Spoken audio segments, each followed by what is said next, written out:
Our cool downs are simple. They are 10 minutes long. We're going to do 5 exercises in each cool down. You are going to hold each cool down for 2 minutes each. That makes it 5 times 2 is 10 minutes. Very simple. Extend the spine, flex the spine, rotate either our spine or our hip, and then finish it out. So we are going to walk through and demonstrate and talk about each one of the cool downs. Your job is to set a 2-minute timer and do each one of the 5 exercises for 2 minutes for a total of 10 minutes. Cool down number 1 has 5 exercises in it, like each one of these cool downs does. Exercise number 1 is going to be the Sphinx pose. This exercise does not look hard. It's not supposed to be. It is supposed to be a gentle extension of the lowest part of your spine after you have loaded it and twisted it a bunch. So we are going to simply lie down on the ground, put our elbows underneath our shoulders, point our hands straight ahead, and splay our hands wide. We are not going to look up towards the sky because that is going to crane our neck. We would like our neck to be in general alignment with our upper spine. Just let the lower back relax, hips all the way down on the ground, belly on the ground, chest up, but do not crane your neck and look up. If your neck hurts, bring your chin down towards your chest. Exercise number 2 is a forward fold. We started by extending the spine with a Sphinx. Now we're going to do the opposite of that. We are going to flex the spine. Stand all the way up. We are going to walk our hands down our legs. If this is as far as we can go, this is as far as we can go. Put your hands on something to generally release the tension from your back. The goal is to build up to the point where you can simply hang for 2 minutes. We are holding for 2 minutes, which is going to seem like a very long time for a lot of people in the beginning. That's fine. Every 30 seconds or so, you'll probably feel something relax and you will drop a little bit lower, and a little bit lower. When we stand up from this movement, I want you to bend your legs, put your hands on your knees, and stand up gently. Usually when people stand up from this after 2 minutes in the beginning, they can get a little bit woozy and biff it. Don't fall on your face. It's not funny for you. It's funny for everybody else, but don't fall on your face. Exercise number 3 and 4 is a left pigeon and a right pigeon. We extended the spine, we flexed the spine. Now we are going to open each hip individually. Usually people have one good hip and the pigeon will be good on one side and the pigeon will suck on the other side. For me, my left hip is good and my right hip is bad.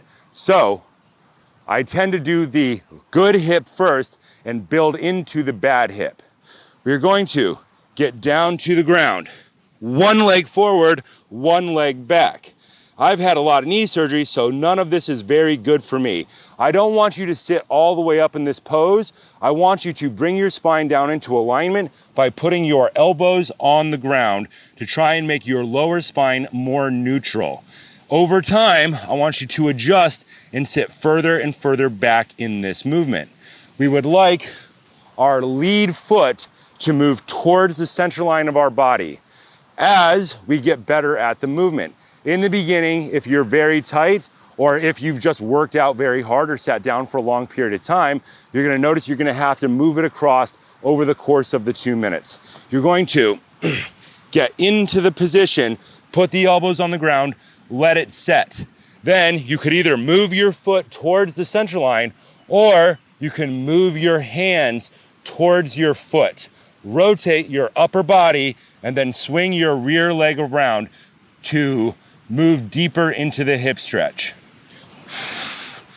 Do it with one leg, then set up and do it with the other leg. One leg's probably better than the other. That's just the way the body works. Focus on doing them both for an equal amount of time. The 2-minute hold is key.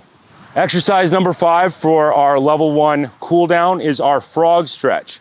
Very simple movement, hard for most people, kind of hard for everybody unless you're a gymnast. We are going to have our hands on the ground, put our knees on the ground. The important part here is that our ankle bones are trying to be flat on the ground. If our feet are up, then we're not going to get as much out of this hip drill as we need.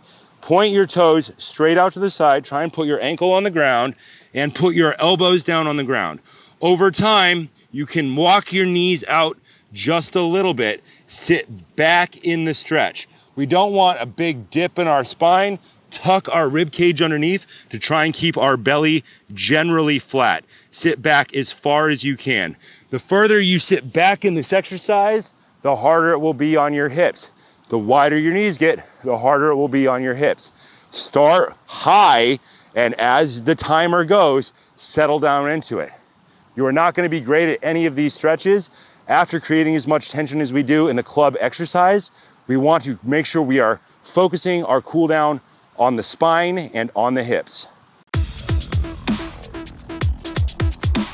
Cool down number 2 starts with a child's pose. We are going to sit down towards our seiza position. You should be lower than me. I've had 3 knee surgeries. You should be able to sit all the way down on your heels, or that's the goal. If you can't, don't worry. Use a yoga block or a book to sit on to take the pressure off of your knees. From here, we are simply going to reach out into our child's pose. 2 arms extend forward, and we are going to rest our forehead down towards the ground.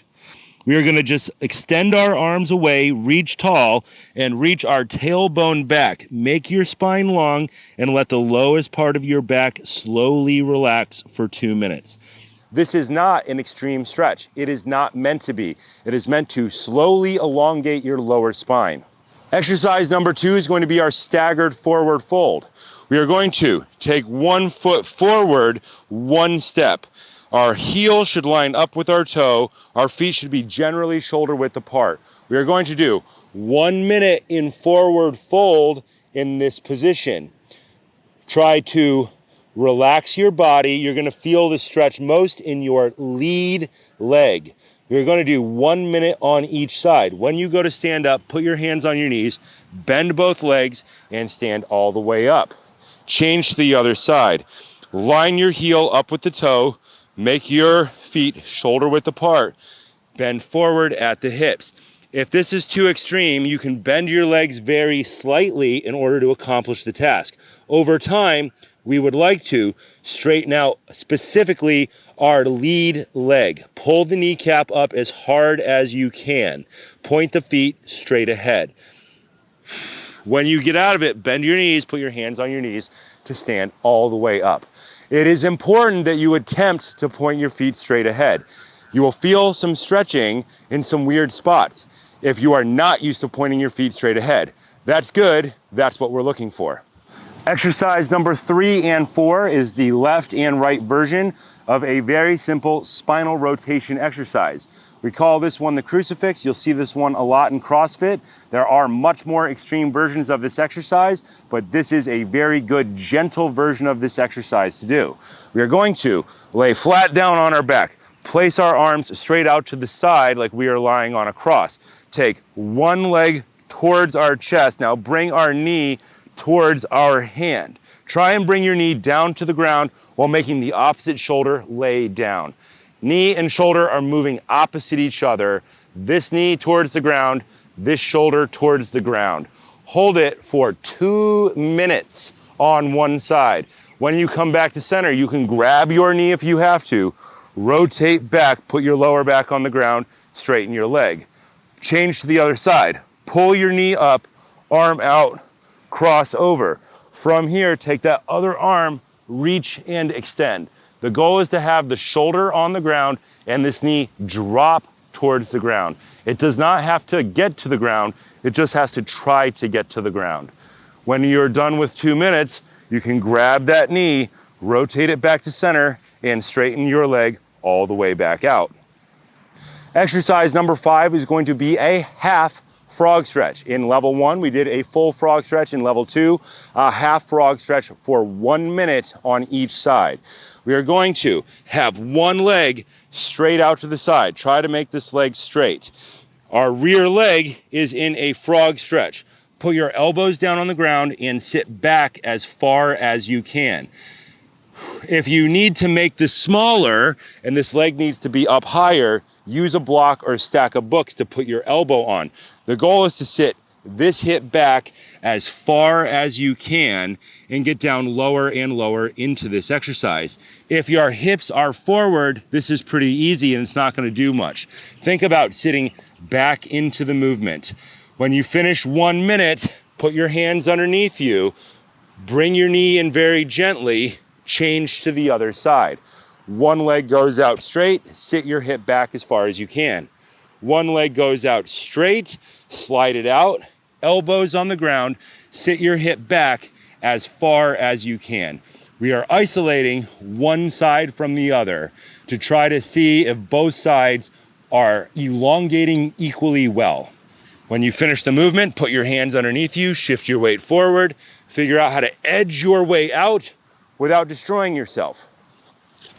5 exercises, nice and simple.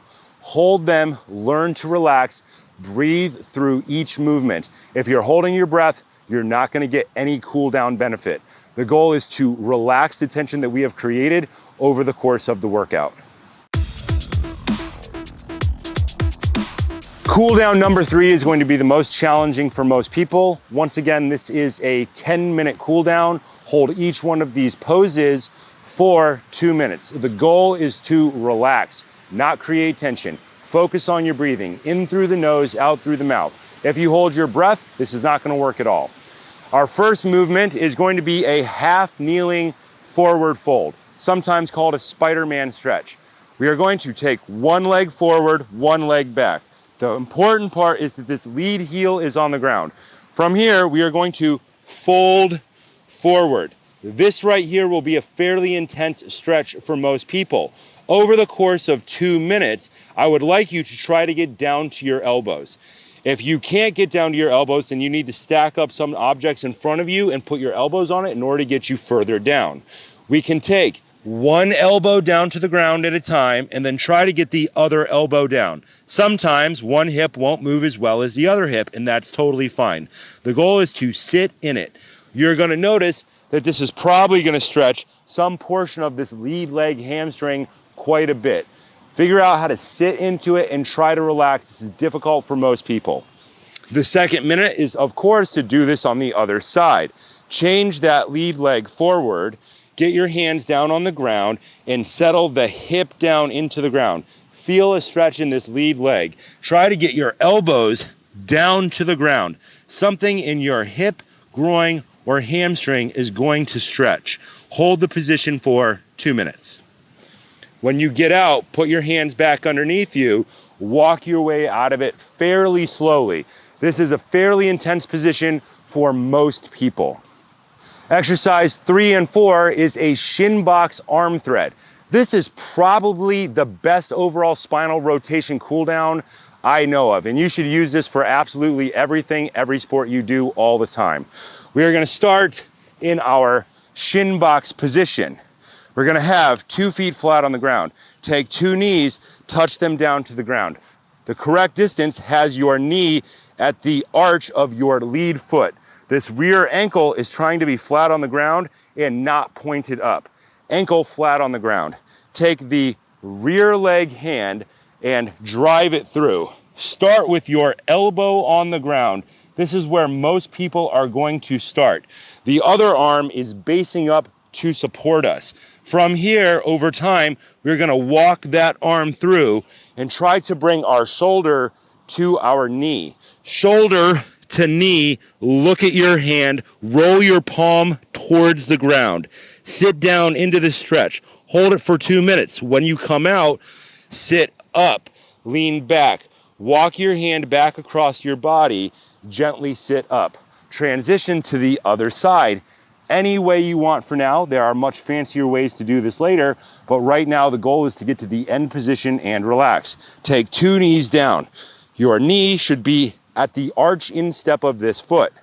Hand, rear knee, rear hand, reach through, palm towards the ground.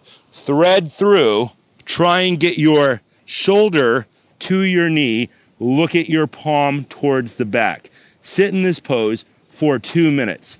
Sit up very gently to get out, walk your hand back, and come back to the center position. The shin box arm thread is probably the greatest spinal cool down that I know of if you lift heavy weights and you are exposed to a lot of high pressure torque. Doesn't matter who you are, that exercise will benefit you. It is annoying to get into, that's the point. Sit into it and try to relax for 2 minutes on each side. Continue to breathe. If you hold your breath, it's not going to work. Exercise number 5 is just going to be a very simple pancake stretch. Everybody's done this stretch. Very few people are good at this stretch. The key to getting good at this stretch is holding it for 2 minutes or more. From here, 2 legs out to the side. Doesn't matter where they go.